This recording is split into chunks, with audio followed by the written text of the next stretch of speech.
Ano ba yung nangako ka ba sa kanya na hindi ka na magmamahal muli? Wala naman po ako pinangako ganun dahil tsaka Parang balak mo pa magmahal muli.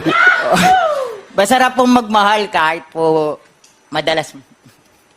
Ay, naiiyak siya. Ay, madalas natatarik. Madalas nasasaktan sa pagmamahal. Naloko ka na ba ng mga babae? Iniwan ka nila? Hindi po. Marami po kasing nasaktan na babae sa akin. Sasaktan ko!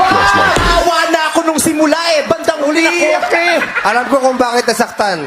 Kasi nga pinagmamasahe. Baka mali yung pagkamasahe kaya nasaktan. Marami nasaktan na babae. Siyempre, ikaw naman babae ka. Ma-realize mo, ganito yung boyfriend mo. Hindi, kasi po, Tanungin lang natin. kasi po Tata Rick. friendly lang po ako. Eh, masyado pong silosa yung mga nakakasama ko. Friendly ka, tapos feeling nila, boyfriend ka na nila, tapos sinasakal ka nila, ganon.